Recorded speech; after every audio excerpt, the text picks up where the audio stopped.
Hi, welcome to my channel, God's Anointed Channel. My name is Latoya. So, recently I've been seeing video with, a lot of people talking about, dating guys on the down low. And, for me as an older person, I've been there and, I wish I know the signs before, but I'm going to give you signs of dating a guy that has fear to commit or a guy that is DL. So a DL guy, literally, is always someone that, they always want to mimic and imitate you. Probably the way you laugh, the way you talk, they always want that. So they want, to take that feminine energy from you. They want to be you. They will like, oh, I like the way you laugh. You like this. And then they will do that. And everything they will say, they will do it back in your voice or, stuff like that. They will always be intrigued.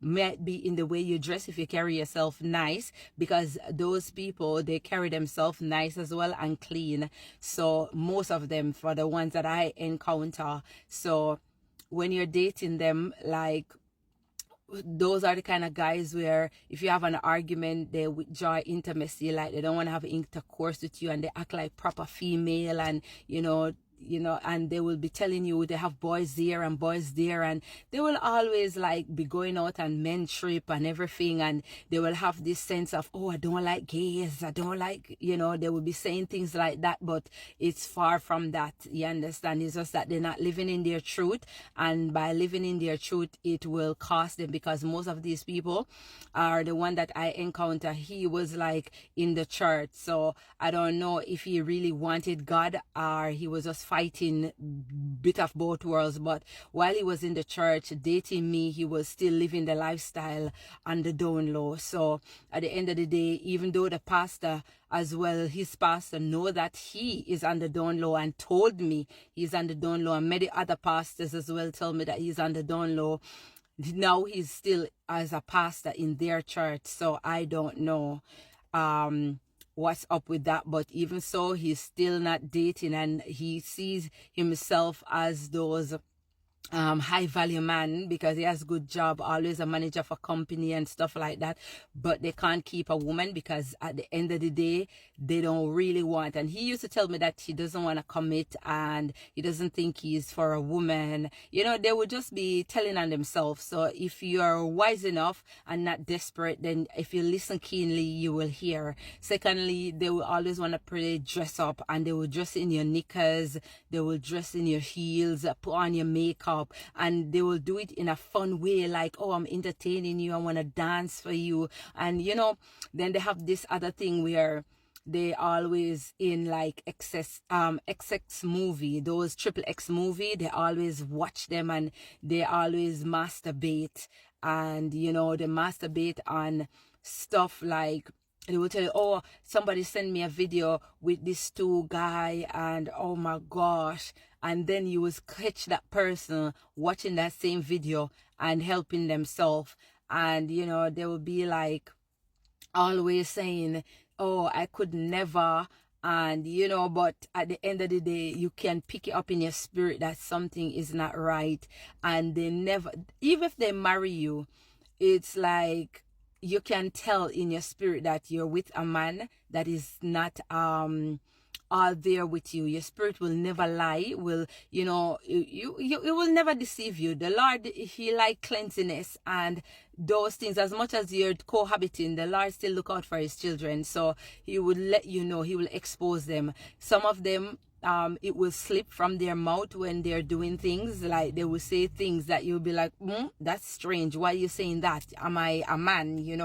What I'm saying. So there's things that slip from his mouth that I know this is not, and then some of them might, I know, like they will get some women that are like, just will go to the bottom of the barrel when it comes to intimacy, and that means that person will probably use a strap-on them, so they will okay with somebody doing things like that to them.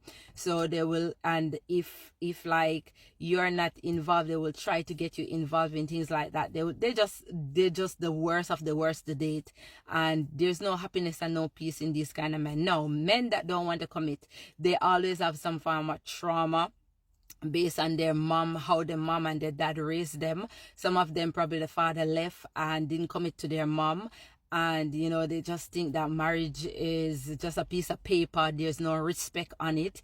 There's no respect on covenant. They always want to be free and to be moving like a rolling stone.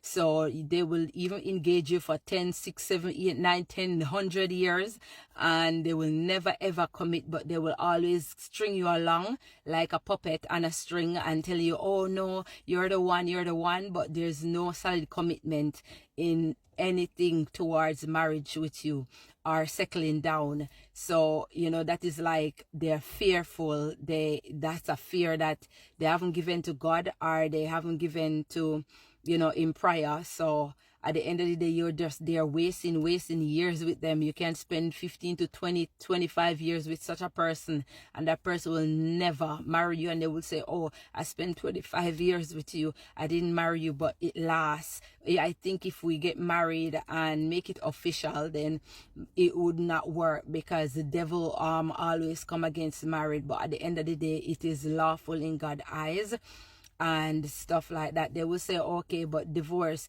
the Lord didn't have any paper in the day of Adam and Eve, but the Lord said under the law of the land, and the law of the land said give a certificate of divorce. And it's in the Bible as well, when he said you must give the person a certificate of divorce. So you know that it's there from then that time. Jesus as well, he went to wedding. You understand, that's where he did his miracle, turning the water into wine. So it's a nice celebration, but these people, they are far from it. They will be doing relationship up to relationship, relationship upon relationship upon relationship, and they will tell you they can't find the one, like 100 years, and they still can't find the one. You will try to feel like, yeah, you are the one, the option to the rules, and you're the one that's gonna break him and change him. Listen, if you don't come with intention after 6 months, 1 year, that I want to marry you and make preparation and plan, there's no marriage.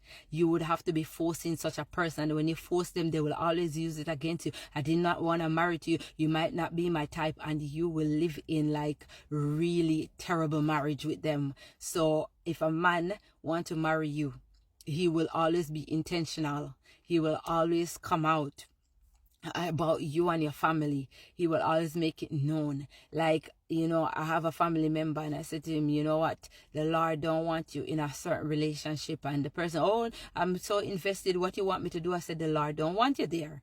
And the person did not take heed. They want what they want. So I said, you know what, the Lord said what he said, and you want what you want. At the end of the day, it's your choice, but you don't want to obey God because of the way it feels. But this person is not even going to marry you. They don't have married on their agenda, don't have married on their list, and their bloodline is corrupt.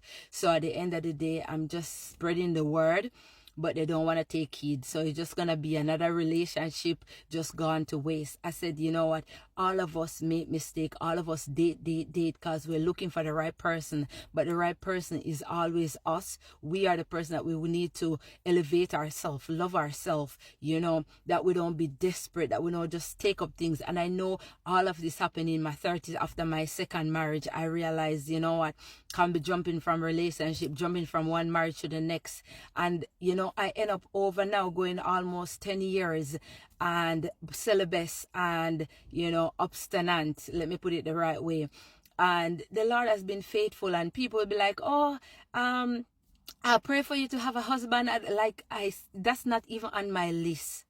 That I'm not saying that marriage is not honorable and it's not God institution or anything, but as much as I want marriage, I want something else. There's something else that I want more than that. You know, I've been with man, I have them as friend, I've been around them, and they don't change.